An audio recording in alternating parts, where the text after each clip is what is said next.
Sábado 9 de septiembre de 2023. Tres mensajes del Evangelio de hoy, tomado del Evangelio de San Lucas, capítulo 6, versículos del 1 al 5. Un sábado, Jesús atravesaba un sembrado. Sus discípulos arrancaban espigas y frotándolas con las manos se comían el grano. Unos fariseos les preguntaron: ¿por qué hacéis en sábado lo que no está permitido? Jesús les replicó: ¿no habéis leído lo que hizo David cuando él y sus hombres sintieron hambre? Entró en la casa de Dios, tomó los panes presentados, que solo pueden comer los sacerdotes, comió él y les dio a sus compañeros. Y añadió: el Hijo del Hombre es Señor del sábado. Palabra del Señor. Gloria a ti, Señor Jesús. Querida familia, seguimos leyendo el Evangelio de San Lucas y nos volvemos a encontrar con una controversia que Jesús tiene con los fariseos, en esta ocasión por el tema del sábado. Y vamos a meditar tres mensajes de este bello Evangelio. Primero, celebra el Día del Señor. Segundo, una ley divina que protege al hombre. Tercero, haz más, critica menos. Vamos con el primer punto. Celebra el Día del Señor. Los fariseos preguntan a Jesús y a sus discípulos: ¿por qué hacéis en sábado lo que no está permitido? Y este Evangelio se nos ofrece para que reflexionemos nosotros también en el Día del Señor. Sabemos que para los judíos el Día del Señor era el sábado, fundamentalmente por dos razones. En primer lugar, porque dice el libro del Génesis que Dios concluyó su creación el sexto día y el séptimo día, es decir, el sábado, descansó. Entonces, el sábado para los judíos significaba la plenitud de la obra creadora de Dios. Pero también resulta que un día sábado el Señor saca al pueblo de Israel de la esclavitud de Egipto y lo lleva hacia la tierra prometida. Entonces podemos decir que el sábado significa dos cosas: creación y liberación, creación y salvación. Pues resulta que los cristianos ya no celebramos solo la creación como la de Adán y Eva, sino la nueva creación que resultó por la muerte de Cristo. Tú y yo somos nuevas criaturas por la muerte y resurrección de Cristo. Y ya no solo la liberación de la esclavitud de Egipto, sino la liberación de una esclavitud peor, la liberación de la esclavitud del pecado. Y esto sucedió el día de la resurrección, el día domingo. Por eso los cristianos desde el inicio de la iglesia celebraron ya no el sábado, sino el domingo. Es decir, ya no el séptimo día, sábado, sino el primer día de la semana, el domingo. Y así dice el libro de los Hechos de los Apóstoles en el capítulo 20, versículo 7. El primer día de la semana, estando nosotros reunidos para la fracción del pan, Pablo, que debía marchar al día siguiente, conversaba con ellos y alargó la charla hasta la medianoche. Noten, querida familia, el primer día de la semana. Si usted busca en internet cuál es el primer día de la semana, le va a salir el domingo. Lo que pasa es que nosotros sentimos que es el lunes porque el lunes es el primer día laboral de la semana, pero de hecho el primer día es el domingo. Entonces, este texto que acabamos de leer es tremendamente importante, porque se nos está diciendo que la primera comunidad cristiana se reunía el domingo a la fracción del pan. ¿A qué le suena esto de fracción del pan? Sí, señores, celebrar la Eucaristía. Repito, los primeros cristianos se reunían el domingo, primer día de la semana, a la fracción del pan, es decir, a celebrar la Eucaristía y a escuchar la predicación de los apóstoles. Es lo que sucede en la Santa Misa. Tiene esos dos momentos. Un momento de anuncio de la palabra que se llama liturgia de la palabra y un momento de la fracción del pan que se llama liturgia de la Eucaristía o liturgia del banquete. Es importante entonces que nosotros recordemos la importancia de celebrar el Día del Señor. A este propósito recuerdo una historia que a mí particularmente me impactó bastante y me ayudó mucho a entender el sentido del Día del Señor. Y la historia contaba que un campesino que no era nada creyente se burlaba de un amigo suyo que sí era bastante creyente. Y entonces el campesino creyente suspendía sus trabajos el día domingo para ir a la Eucaristía y dedicaba enteramente el domingo al Señor. El otro campesino que no creía mucho, sabía que existía Dios, pero no era muy practicante, le insistía que no perdiera el tiempo, que por qué hacía esto, que él perdía dinero al ir a la Eucaristía. Entonces el campesino creyente le contó la siguiente historia.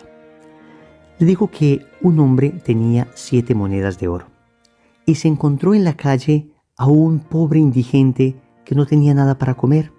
Y este hombre rico con 7 monedas de oro le regaló 6 monedas de oro a este pobre hombre hambriento.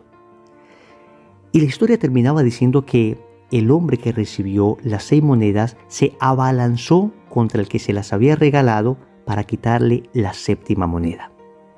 Cuando el campesino creyente terminó de contar esto al campesino incrédulo, el campesino incrédulo estaba indignado y le dijo: este hombre es un canalla. ¿Cómo es posible que el otro le había regalado 6 monedas de oro y éste le quite la única moneda que se había dejado para él? El campesino creyente le dice: pues ese canalla eres tú, porque Dios te ha dado 6 días que representan 6 monedas de oro, y el único día que se reservó para él, es decir, el domingo, tú se lo estás robando, porque no le estás dando la gloria que se merece. La historia concluye diciéndonos que el campesino incrédulo se volvió creyente y siguió acompañando a la Eucaristía dominical a su amigo creyente. Esto para que recordemos la importancia capital que tiene para nosotros celebrar el Día del Señor. Segundo, una ley divina que protege al hombre. Noten lo que Jesús le contesta a los fariseos, que ciertamente aparecían como que respetaban el día sábado, pero es que no habían terminado de entender el sentido profundo del mismo. Jesús les dice: ¿no habéis leído lo que hizo David cuando él y sus hombres sintieron hambre? Entró en la casa de Dios, tomó los panes presentados que solo pueden comer los sacerdotes, comió él y les dio a sus compañeros. Y añadió: el Hijo del Hombre es Señor del sábado.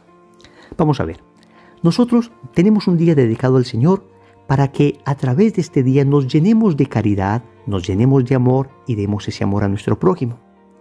Si por ejemplo sucediera que vas para la última misa del domingo y de repente hay un accidente y hay una persona que está agonizando y eres el único que le puedes llevar al hospital para salvarle, y esto te haría perder la misa dominical, pues no pecarías en absoluto si hicieras esto, aunque faltaras a misa ese domingo por ejercer la caridad.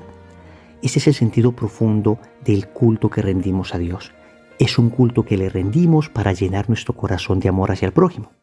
Pero cuidado, no se puede utilizar este ejemplo que acabo de dar para decir: voy a cambiar la Eucaristía dominical por ir a hacer caridad.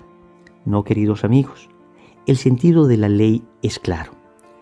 La ley está hecha para gloria de Dios y para salvación de las almas. Óyeme bien, estos dos elementos. Dios estableció la ley para gloria suya y para salvación de las almas. ¿Cómo es esto que la ley es para gloria de Dios? Alguien diría: esto sería como un egoísmo de Dios que quiere ser adorado. Miren amigos, Dios no necesita de tu adoración ni de mi adoración. Recuerdo que una señora me dijo una vez: Wilson, qué pesar de papito Dios, no fui a misa el domingo. A lo que yo le respondí: señora, qué pesar de usted, no fue a misa el domingo. Porque papito Dios sigue siendo Dios, sigue teniendo la misma gloria, la misma dignidad, el mismo poder, aunque usted falte a misa. Pero es a usted a la que le va a faltar fuerza para ejercitar el bien si no está en la Eucaristía alimentándose del Dios que se hizo pan. Entonces, cuando decimos que Dios hace esto para su gloria, es porque definitivamente cuando el hombre no adora a Dios, termina adorándose a sí mismo. Y cuando el hombre termina adorándose a sí mismo, termina estableciendo leyes contrarias a lo que Dios estableció y por consiguiente termina destruyéndose. ¿Qué es la ley del aborto? ¿Qué es la ley de la eutanasia? ¿Qué son estas leyes que pretenden acabar con el matrimonio? Son todas leyes contrarias a la ley divina. Decidimos no adorar a Dios, empezamos a adorar nuestro propio pensamiento, empezamos a adorar al hombre. ¿Y qué sucedió? Amigos, nos estamos destruyendo. Estamos matando a nuestros niños antes de nacer. Estamos descartando a nuestros ancianos. Estamos acabando con la institución que asegura nuestra supervivencia, el santo matrimonio. Cuando dejamos de adorar a Dios, terminamos adorándonos a nosotros mismos. Y cuando nos empezamos a adorar a nosotros mismos, nos destruimos. Pero también podría suceder que una ley divina mal entendida termine asfixiando al hombre. Y esto es lo que precisamente está enseñando Jesús, que la ley divina se funda en la caridad. Y por consiguiente no puede ser una ley divina aquella que termine dañando al hombre. Pero atentos, hay que matizar esto, porque alguno podría decir, entonces cualquier cosa que Dios me pida, que me genere esfuerzo, que me genere sacrificio, me está maltratando, no puede ser ley divina. Señores, aclarémoslo. Dios nos pone leyes precisamente que en ocasiones nos cuesta cumplir porque por el pecado original estamos bastante inclinados al mal. Entonces, la ley divina que no va a patrocinar nuestra concupiscencia, nuestro placer desordenado, el deseo que tenemos obsesivo de dinero, el deseo que tenemos obsesivo de ser reconocidos, placer, poder y tener desordenados, la ley divina que no me va a patrocinar esto, en ocasiones me va a ejercer una cierta fuerza. Y entonces, entendiendo esto, ya no se podría manipular la frase de Jesús cuando dice que la ley fue hecha para el hombre y no el hombre para la ley. Obviamente, habrá leyes que nos exigirán sacrificios, pero es precisamente porque quieren custodiar. Pero obviamente, aquellas leyes que se crean y terminan asfixiando incluso el ejercicio de la caridad son leyes que no fueron fundadas por Dios. Tercero, haz más, critica menos. Volvamos a lo que dijeron los fariseos a Jesús y a los apóstoles. ¿Por qué hacéis en sábado lo que no está permitido? Si la pregunta de ellos fuera una pregunta sincera, honesta, que tuviese un deseo honesto de que todo el mundo diera gloria a Dios, Jesús no les hubiera reprendido tan fuertemente. Amigos, los fariseos eran personas demasiado preocupadas, en primer lugar, por aparentar lo que no eran, y en segundo lugar, por criticar a todo aquel que no hiciera lo que ellos aparentaban hacer. Por eso, amigos, aprendamos de lo que nos dice Jesús hoy. Hagamos más y critiquemos menos. Estamos tan concentrados a veces en la vida de los demás que no tenemos tiempo para darnos cuenta de los defectos que tenemos. Alguna vez le preguntaron a un santo qué pensaba del defecto de X persona que era amigo común entre ellos. Y el santo respondió, mira, la verdad es que no he tenido tiempo para ver ese defecto porque estoy demasiado concentrado en sanar los míos. Estoy demasiado concentrado en corregir mis propios defectos. Atentos, no estoy diciendo que no podamos corregir a los demás con caridad, no estoy diciendo que aquellos que tienen la responsabilidad se deban callar cuando deben hablar, pero estoy diciendo que pongamos mayor acento, óyeme bien, pongamos mayor acento en hacer nosotros, en trabajar en nosotros, en elaborar primero una verdadera crítica hacia nosotros, que en estar buscando defectos en los demás. Por eso Jesús recriminó tan fuertemente a los fariseos. Oremos. Amado Señor, queremos celebrar tu día con más amor. Hoy entendemos que el domingo es el día por excelencia para ti. Me has dado tantos días en la semana para trabajar, para gastar en tantas actividades, aunque también los consagro a ti. Sé que el domingo lo has creado exclusivamente para que te adore y hasta ahora no lo he aprovechado. Sé que todas estas leyes que tú creas, Señor, son para mi bien. Hasta ahora tal vez las entendía como una carga, como un peso. Pero hoy tu Evangelio me muestra precisamente que has hecho todo esto porque me amas, porque me quieres proteger. Y también te quiero pedir perdón hoy, Señor, porque me he dedicado mucho a vivir la vida de otros, a juzgar a los demás, a señalarlos. Y hoy me enseñas a preocuparme más por buscar mi propia santidad, a preocuparme más por caminar hacia ti, a preocuparme más por darte gloria, en vez de desgastarme tanto criticando a los demás. Te pido, Señor, me concedas la gracia de amar la Eucaristía. Amén. Recordemos entonces, primero, celebra el Día del Señor. Segundo, una ley divina que protege al hombre. Tercero, haz más, critica menos. Compromiso.